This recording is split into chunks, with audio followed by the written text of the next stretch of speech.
కళ్యాణం వైభోగం శ్రీ శ్రీనివాసుని కళ్యాణం కళ్యాణం వైభోగం శ్రీ శ్రీనివాసుని కళ్యాణం రఘువంశ రామయ్య యదువంశ కృష్ణయ్య దివి నుంచి ఈ భువికి దిగినారుగా మనసుల్ని మురిపించి ప్రేమల్ని గెలిపించు ఈ పెళ్లి వేడుకను తిలకించగా కళ్యాణం వైభోగం శ్రీ శ్రీనివాసుని కళ్యాణం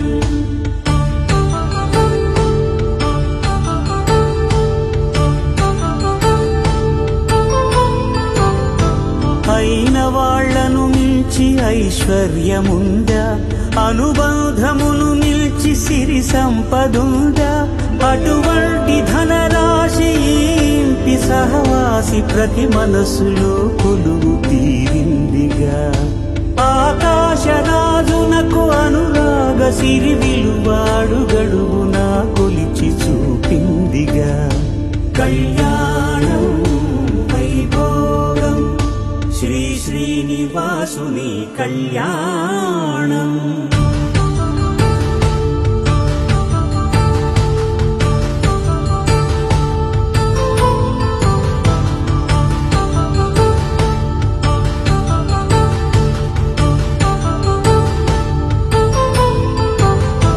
నిత్య కళ్యాణం పచ్చ తోరణమై వెలిగేటి సంప్రదాయం కలిసి ఉంటేనే కలదు సుఖమంటూ తెలిపేటి తీపి కావ్యం ఇరువురిని జత చేసి అక్షింతలేసి దీవించు సమయం ఇదే హోమాగ్ని సాక్షిగా ఏడడుగులేయించి నడిపించు తరుణం ఇదే హృదయాన్ని తెరచి మమతల్ని పరచి పరివారమును పెంచు శుభకార్యమే కడవరకు నీ వెంట తోడంటూ ఒకరుంటి నీ జీవితం నిత్య సౌభాగ్యమే కళ్యాణం వైభోగం వసుధైక మానవుని శుభయోగం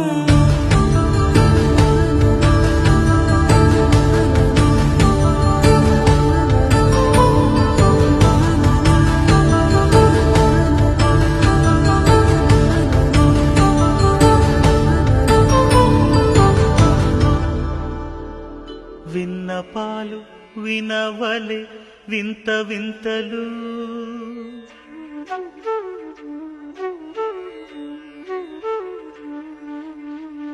విన్నపాలు వినవలే వింత వింతలు వనగపు దోమ తెరపై కెత్తవేలయ్యా విన్నపాలు వినవలే వింత వింతలు పనగపు దోమ తెర పైకెత్తవేలయ్యా విన్నపాలు వినవలే వింత వింతలు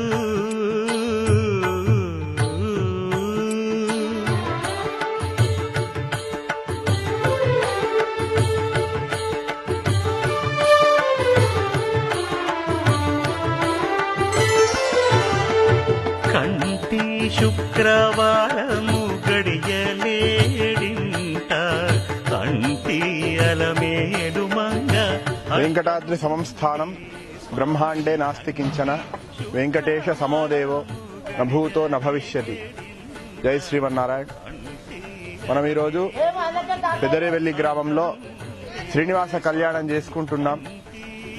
మనం ప్రతి సంవత్సరం కూడా పుష్య పౌర్ణమికి ముందు రోజు అనగా పుష్య శుద్ధ చతుర్దశి రోజు ఈ తిరుమలనాథ స్వామి వారి కళ్యాణం చేసుకోవడం మనకి ఆనవాయితీగా వస్తుంది. రేపటి రోజు మనం రథోత్సవాన్ని కూడా జరుపుకుంటాం. ఈ తిరుమలనాథ స్వామి మన యొక్క ఇక్కడ ఉండేటువంటి పెద్దరేవల్లి గ్రామ వాసులందరినీ కూడా కటాక్షించడం కోసం సుమారు ఒక 500 నుండి 1000 సంవత్సరాల పూర్వం వారు ఇక్కడ అవతరించారు. ఇక్కడ వెలిశారు మన స్వామివారు తిరుమలనాథ స్వామివారు. తిరుమలనాథ స్వామి అంటే పేరు తేడా ఉన్నా మనకి తిరుమల కొండ మీద ఎటువంటి వెంకటేశ్వర స్వామి అయితే ఉన్నారో ఆ స్వామినే మనం తిరుమలనాథ స్వామి మనం పిలుచుకుంటాం. మనకి గ్రామవాసుల్లో అదే విధంగా మనకి ప్రచారం జరుగుతోంది. మనం ఈరోజు ఇక్కడ కళ్యాణోత్సవం మనం జరుపుకుంటున్నాం. మనకి ఈ ఆలయం ఇంకా మనం చాలా బాగా అభివృద్ధి చేసుకోవాల్సి ఉంది. మేము ముందు సంవత్సరం 2017 జనవరి 1వ తేదీ ఇక్కడ కళ్యాణోత్సవం చేశాము. ఈ సంవత్సరంలో మనం చాలా అంటే పోయిన సంవత్సరానికి ఈ సంవత్సరానికి నేను చాలా ఒక కొత్తగా నేను గమనించాను. పైకి రావడానికి ఒక రహదారి కానీ, అదేవిధంగా వాటర్ ట్యాంక్ కానీ, నీటి సదుపాయం, ఆలయ విస్తరణ, లోపల పునరుద్ధరణ అనేది చాలా బాగా జరిగింది. అదే ఇంకా మనం చాలా ఇక్కడంతా ముందు ముఖమండపం కానీ, లోపల నూతన విగ్రహాలు ప్రతిష్ఠ చేసుకోవాలి కానీ, ఆళ్వారాచార్యులు అంటే మనకు ఒక విష్ణుమూర్తి నుండి ఇప్పుడు మనం ఉన్నంత వరకు మధ్యలో కొంతమంది గొప్ప గొప్ప వాళ్ళు ఆచార్యులుగా గురువులుగా మనకి వెంకటేశ్వర స్వామి అందించారు. వాళ్ళందరికీ కూడా మనం నేను లాస్ట్ ఇయర్ వచ్చినప్పుడు చాలా ఆశ్చర్యపోయాను. ఇక్కడ ఇంత ఆళ్వార్ ఆచార్యుల సన్నిధి కూడా ఉందనేది నేను చూసి చాలా ఆనందం పొందాను. వారిని కూడా మనం పునరుద్ధరించుకోవాలి, ఆ ఆలయాన్ని కూడా.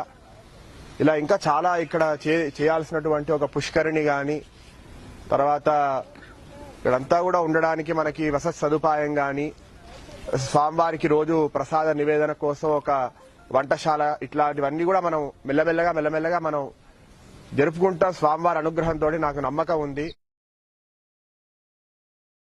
నా పేరు సాధు వెంకటరెడ్డి అండి.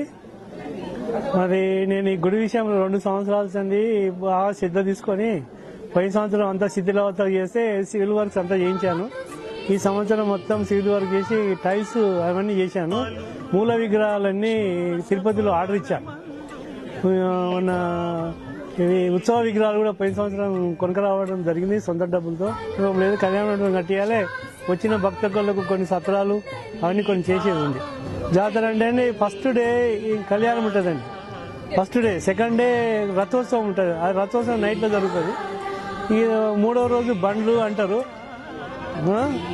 4వ రోజు దోపు అని, ఆ రోజు ఈవినింగ్ కంప్లీట్ అయిపోతుంది.